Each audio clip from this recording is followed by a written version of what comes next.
kesempatan yang Kau beri kepada kami. Kalau kami boleh ada sampai saat ini Tuhan, bukan karena kuat hebat kami Tuhan, namun suara kemurahan Tuhan yang Kau limpahkan dalam kehidupan kami.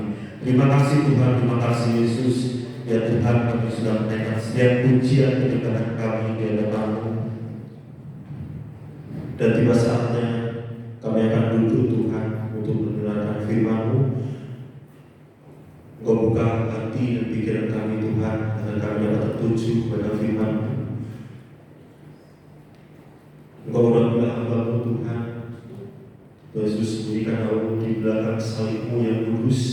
Hamba-Mu terbatas, tetapi kami percaya kuasa-Mu tidak terbatas dalam menjelaskan setiap apa yang akan hamba-Mu sampaikan. Terima kasih Tuhan, terima kasih Yesus. Kami ada pasal 8 yang ingin mencoba menunggu jalannya pemberitaan firman pada saat sore hari ini. Dalam satu hati kami tolong katakan dalam nama Tuhan Yesus, biar Engkau bertahta atas setiap firman yang kami dengar. Terima kasih Tuhan yang siap mendengar firman Tuhan, sama-sama katakan puji nama Tuhan. Shalom. Apa kabarnya? Ya, saya percaya kita pasti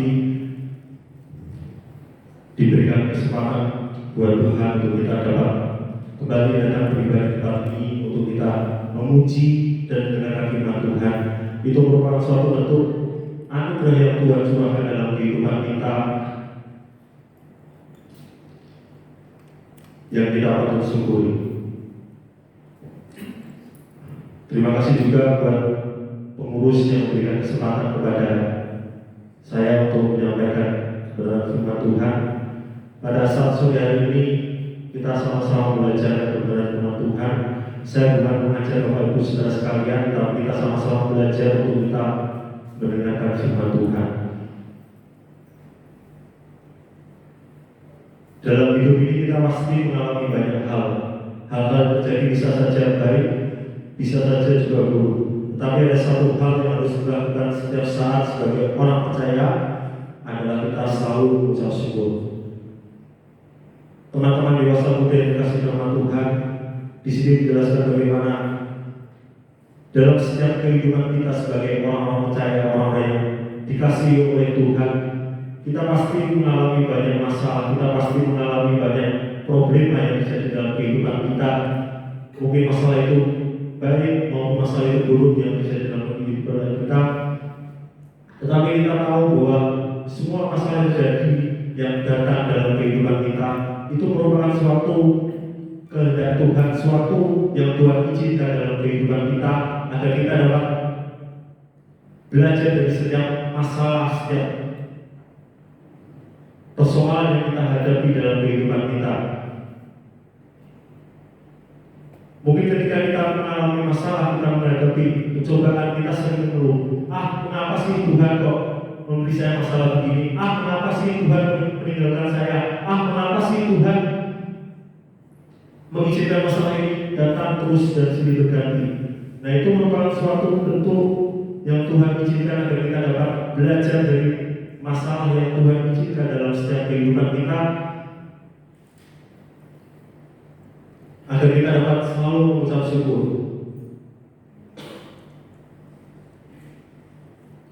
Judul yang saya pada saat sore hari ini yaitu hidup yang penuh ucapan syukur. Hidup setiap kita sangatlah singkat, karena kita tidak tahu sampai kapan kita hidup.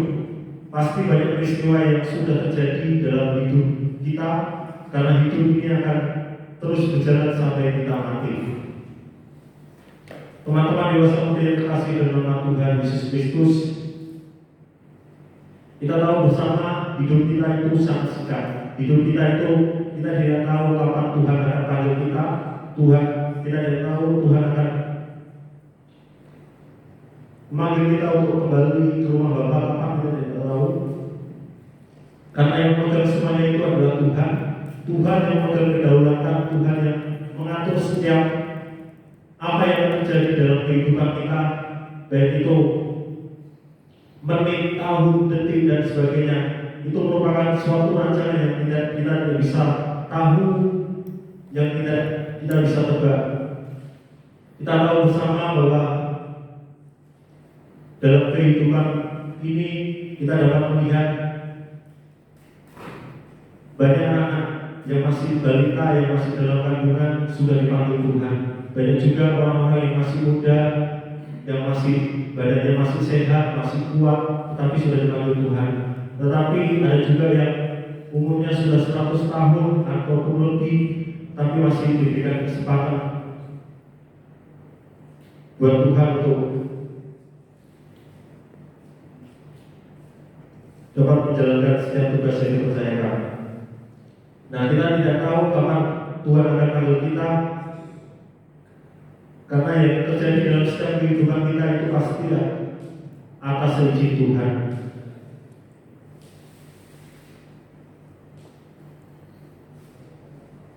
Sikap hati yang penuh bukan karena kita mempunyai segala sesuatu, dalam kekurangan pun kita juga bisa penuh karena kita dengan sengaja sadar untuk menikmati tanpa mengeluh atas semua yang sudah terjadi.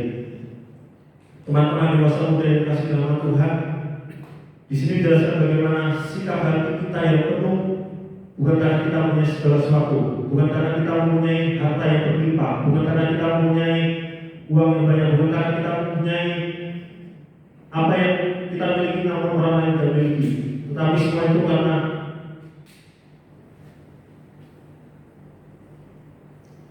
yang terjadi dalam setiap kehidupan kita.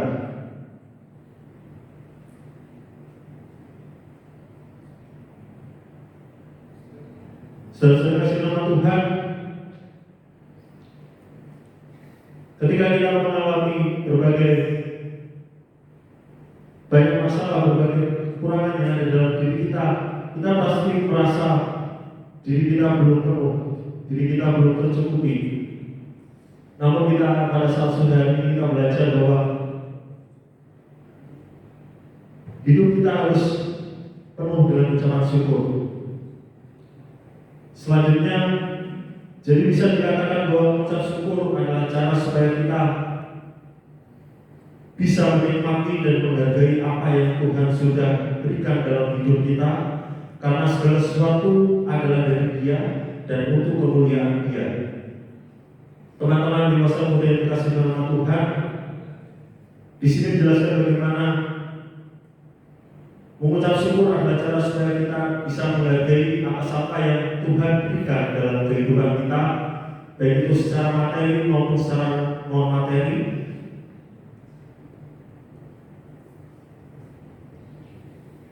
Karena apa yang Tuhan berikan kepada kita harus berterima kasih kepada Tuhan, kita harus mengucap syukur kepada Tuhan, karena kita tahu bahwa Tuhan sangat mengasihi kita, Tuhan sangat sayang kepada kita.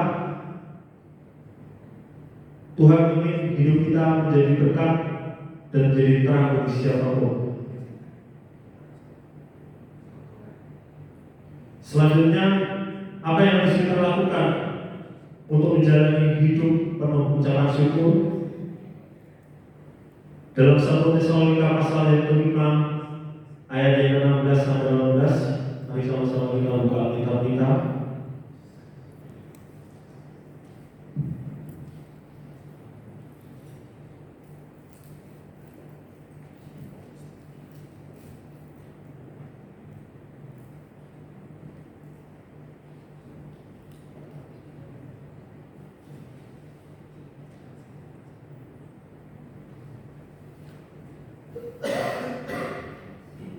Satu Tesalonika pasal yang ke-5 ayat 16 sampai 18, saya akan bacakan untuk kita semua. Bersukacitalah senantiasa, tetaplah berdoa, mengucap syukurlah dalam segala hal, sebab itulah yang dikehendaki Allah dalam Yesus Kristus bagi kamu.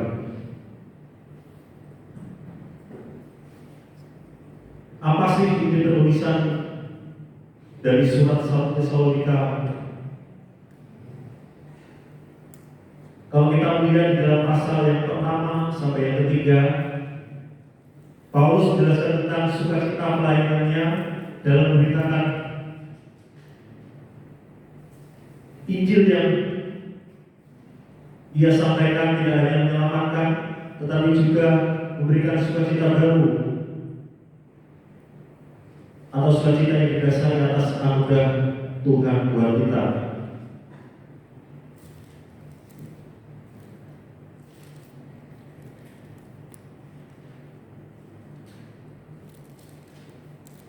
Jadi di sini menjelaskan bagaimana dalam pasal yang pertama sampai yang ketiga, di sini banyak berbicara tentang sukacita yang dirasakan oleh Paulus dalam memberitakan Injil yang Tuhan sudah taruh dalam kehidupannya untuk dia sampaikan kepada setiap orang-orang yang belum percaya kepada Tuhan. Tetapi kita tahu juga bahwa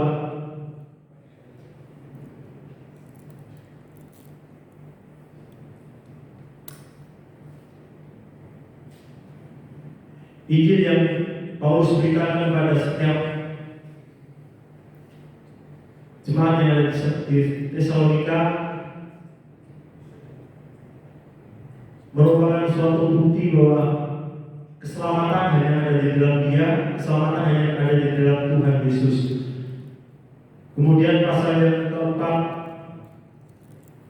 dan kelima, Paulus memberikan beberapa nasihat pastoral dan salam kepada jemaat di sana supaya mereka semakin dewasa dalam Tuhan.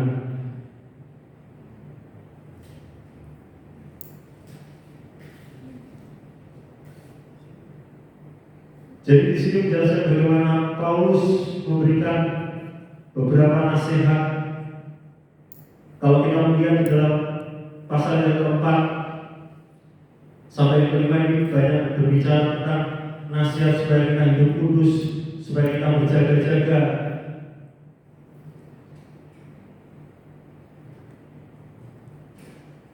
Agar kita semakin mendekatkan diri kepada Tuhan.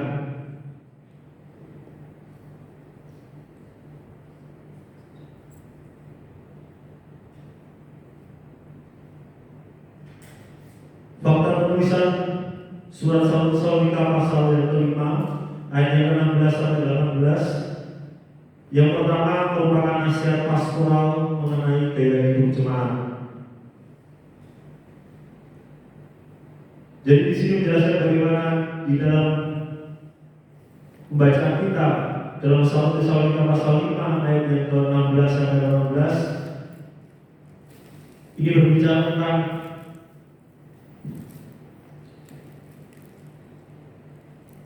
keadaan jemaat di Tesalonika supaya mereka senantiasa hidup kudus dan mereka senantiasa bersukacita dan mereka tetap berdoa serta mereka mengucap syukur pada Tuhan dalam berbagai hal.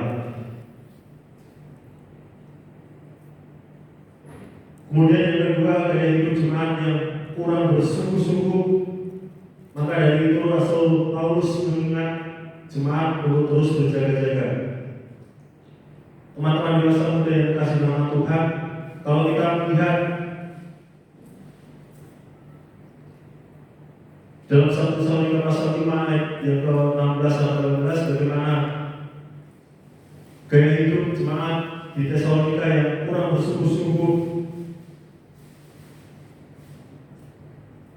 yang mereka masih meragukan akan kebaikan Tuhan, akan kasih Tuhan yang terjadi dalam kehidupan mereka. Tetapi di sini diingatkan bahwa jemaat di Tesalonika harus senantiasa bersukacita dan mereka harus senantiasa mengucap syukur kepada Tuhan. Fakta pemisah yang ketiga yaitu menjaga diri dengan kuasa Injil yang diberikan atas dasar kasih karunia Tuhan Yesus. Teman-teman dewasa muda yang dikasihi nama Tuhan, di sini dijelaskan bagaimana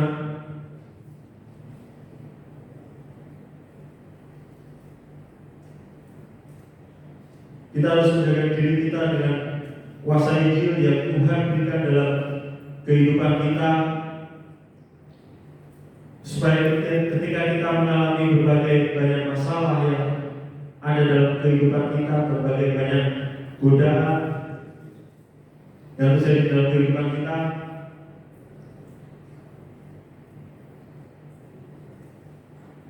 kita dapat menguatkan setiap iman kita dengan kuasa Injil yang sudah Tuhan taruh dalam setiap kehidupan kita. Jadi apa yang harus kita lakukan untuk menjalani hidup penuh ucapan syukur? Poin yang pertama, selalu menyatakan sukacita yang berasal dari dalam diri kita.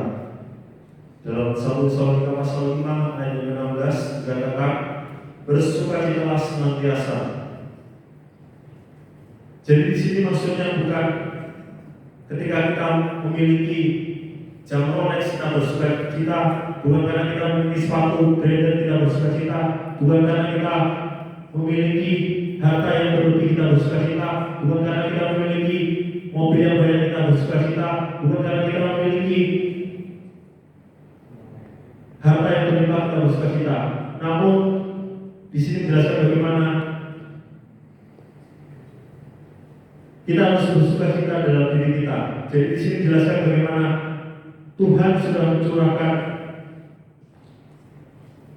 Roh-Nya dalam setiap kehidupan kita, agar hidup kita menjadi hidup yang sepenuh dengan Tuhan, yaitu hidup yang dipenuhi oleh sukacita, hidup yang dipenuhi oleh kasih.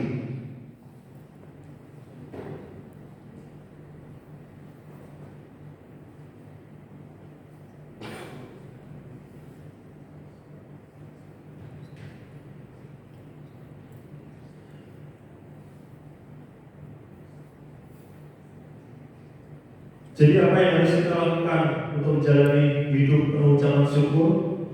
Poin yang kedua yaitu selalu membangun hubungan pribadi dengan Tuhan setiap hari melalui doa dan baca firman. Dikatakan dalam ayat yang ke-17, tetaplah berdoa. Teman-teman dewasa muda yang dikasihi dalam Tuhan kita Yesus Kristus, ketika saya masih kecil, saya bersyukur pada Tuhan saya dapat tinggal di keluarga pendeta. Saya mulai dari kecil saya diajari oleh papa saya untuk berdoa, untuk baca firman, karena itu merupakan suatu bentuk komunikasi kita kepada Tuhan. Kita tidak bisa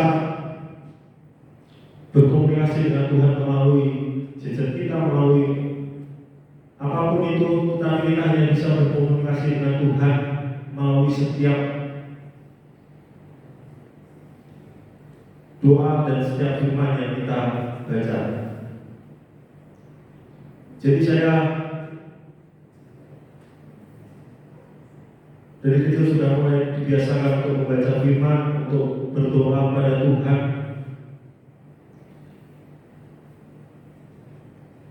Itu setiap pagi Bapak saya selalu mengajak saya untuk berdoa kepada Tuhan, untuk bersekutu dengan Tuhan, karena kita tahu bersama bahwa Tuhan adalah satu-satunya penolong dalam kehidupan kita. Ketika saya juga masuk ke dalam sekolah Alkitab, saya juga di sana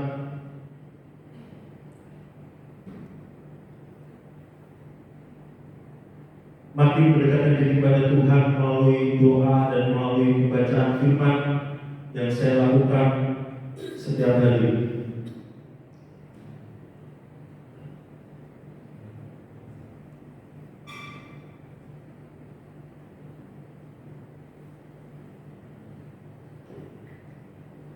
Jadi apa yang harus dilakukan untuk menjalani hidup penuh ucapan syukur?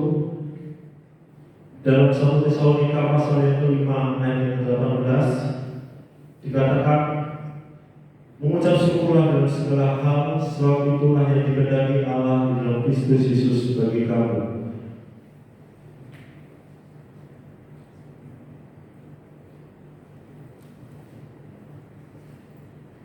Poin yang ketiga yaitu selalu berterima kasih atas apa yang Tuhan Yesus sudah berikan kepada kita selama hidup. Teman-teman dewasa muda yang terkasih di dalam nama Tuhan kita Yesus Kristus, kita sebagai orang-orang percaya, sebagai umat-umat pilihan Allah, kita harus berterima kasih atas apa yang Tuhan izinkan, atas apa yang Tuhan rancangkan dalam setiap kehidupan kita.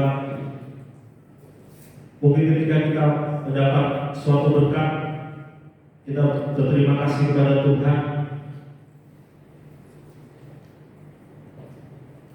Kita mengucap syukur kepada Tuhan atas apa yang Tuhan sudah berikan dalam kehidupan kita. Mungkin ketika kita masih diberikan kesehatan, kekuatan sampai saat ini, kita berterima kasih kepada Tuhan karena Tuhan sudah memberikan kesempatan kepada kita untuk kita dapat memuji dan memuliakan nama Tuhan. Alasan kita hidup dalam ucapan syukur adalah karena kita ini telah ditebus dengan darah yang mahal serta dipilih menjadi anak Tuhan Yesus. Kepunyaan kita yang paling berharga adalah Yesus serta keselamatan kita. Jadi jangan lupa untuk terus bersukacita, mengingat Dia dan berterima kasih untuk anugerahnya bagi kita. Saya akan menutup khotbah pada saat sore hari ini dengan sebuah kesaksian. Teman-teman dewasa muda yang dikasih dengan Tuhan, ketika saya semester yang ke-6, tepat di tahun lalu, saya dipercayakan Tuhan untuk saya praktek di suku pedalaman, praktek di suku Trasik, tepatnya di Sulawesi Tengah. Saya praktek di sana selama 2 bulan. Saya pertama merasa, kenapa sih saya kok ditaruh di sana? Kenapa sih saya kok dikirimkan ke sana? Tapi Tuhan berbicara kepada saya bahwa banyak jiwa-jiwa yang belum diselamatkan di sana. Kamu harus memberitakan Injil kepada mereka. Kamu harus menyampaikan kabar baik bagi setiap mereka yang belum percaya kepada Tuhan. Akhirnya saya berangkat ke Sulawesi Tengah.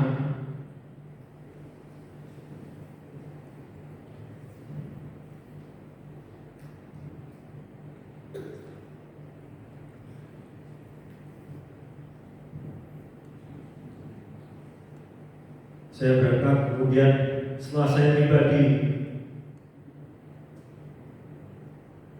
Sulawesi Tengah, tepatnya di Desa Podoyong, itu kalau dari Kota Palu itu sekitar 6 jam untuk ke tempat itu. Kemudian ketika saya tiba pada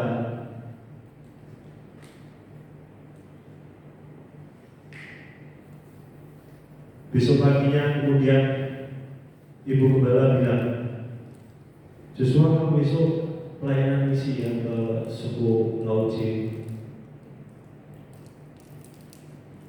Mau bilang enggak, tapi enggak enak. Tapi kan itu udah tugas saya sebagai seorang hamba Tuhan, seorang yang harus memberitakan kabar baik yang Tuhan sudah tahu dalam kehidupan saya. Akhirnya saya menyanggupi, ya saya berangkat. Nah, kemudian besoknya saya bersama dengan rekan-rekan tim pemuda GPS Podoyong, saya berangkat ke suku Lauci. Itu menempuh jarak sekitar 2 jam. Itu harus naik gunung, melewati jalan yang berlumpur-lumpur, melewati berbatuan-batuan dan samping kanan kiri. Itu merupakan jurang. Jadi itu merupakan suatu tantangan yang saya hadapi.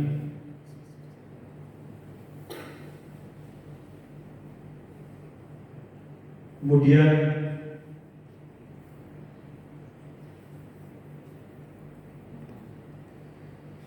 saya diberikan kepercayaan untuk mengajar anak-anak PAUD, anak-anak yang tidak bisa membaca, anak-anak yang tidak bisa menulis.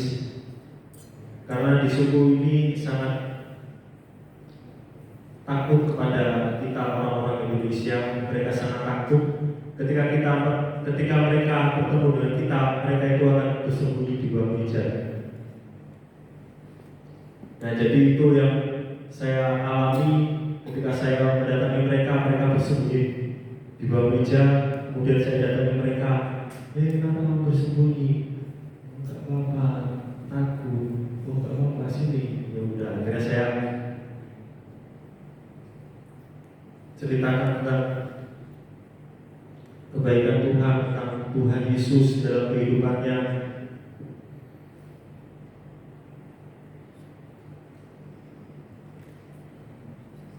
Akhirnya banyak dari mereka yang mulai percaya kepada Tuhan, yang mulai mempercayai Tuhan sebagai satu-satunya juru selamat. Kemudian saya diberikan kepercayaan juga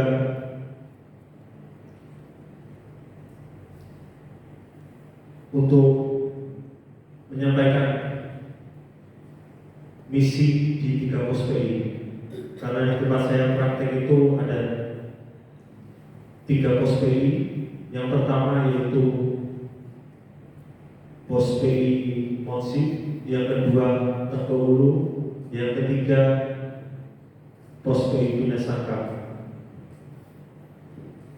Saya setiap minggu saya dikirimkan ke sana untuk saya mengajar mereka, untuk saya mendidik mereka, untuk saya membantu mereka supaya mereka dapat percaya kepada Tuhan sebagai satu-satunya juru selamat.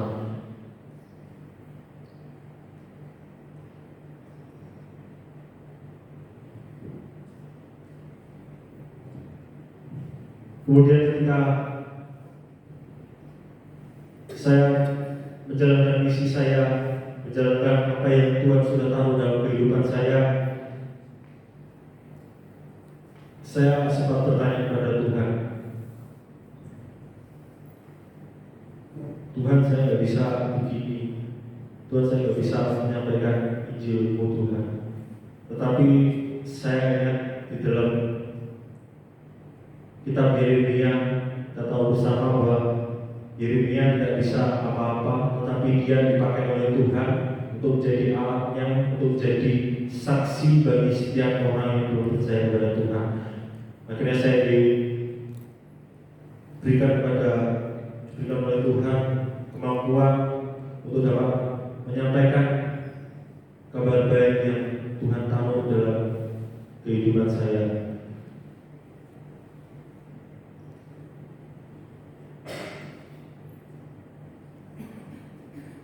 Kemudian saya juga sempat mengeluh karena makanan di sana tidak seperti makanan di sini. Di sana hanya makan daun singkong, makan ubi, kadang makan kelelawar, kadang makan monyet. Jadi saya harus bisa menyesuaikan kondisi yang ada. Saya pertama makan itu, ini makanan apa ya? Masa di Indonesia kayak gini makanannya. Tapi saya belajar untuk mengucap syukur atas berkat yang ada. Akhirnya saya makan itu kelelawar untuk pertama kalinya. Setelah saya coba, kok rasanya begini, tapi kelamaan kok enak ya.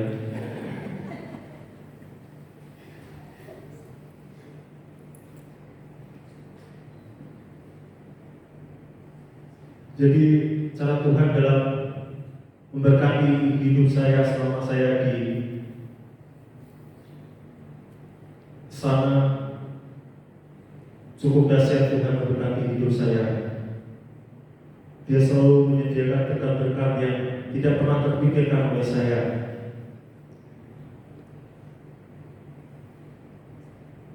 Kemudian ketika saya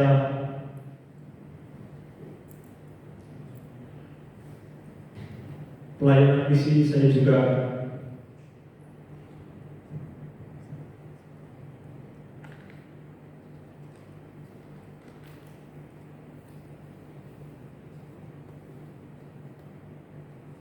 pernah jatuh. Saya mengalami asma karena saya memiliki riwayat asma sejak dari kecil. Ketika saya menjalankan pelayanan misi tersebut, saya jatuh, terus kemudian saya dibawa ke rumah sakit terdekat. Namun ketika saya sadar, saya bertanya kepada Tuhan, loh, kenapa Tuhan saya kok di rumah sakit? Apa yang terjadi dalam hidup saya? Kemudian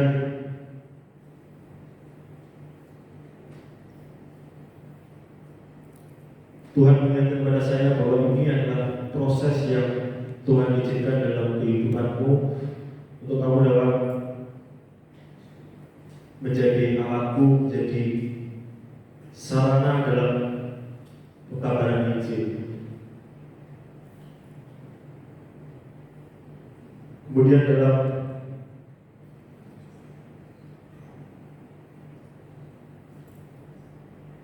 pelayanan saya selama 2 bulan di sana,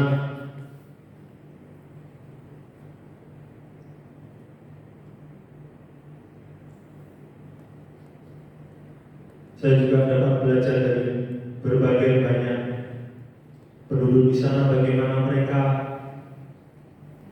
orangnya bekerja keras, orang yang tidak malas-malasan, tidak seperti yang kita tahu di kota-kota ini.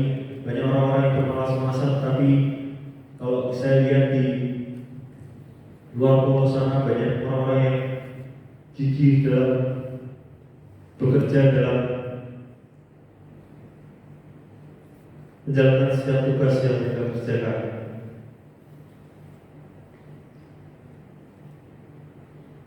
Saya ulang pemain musik.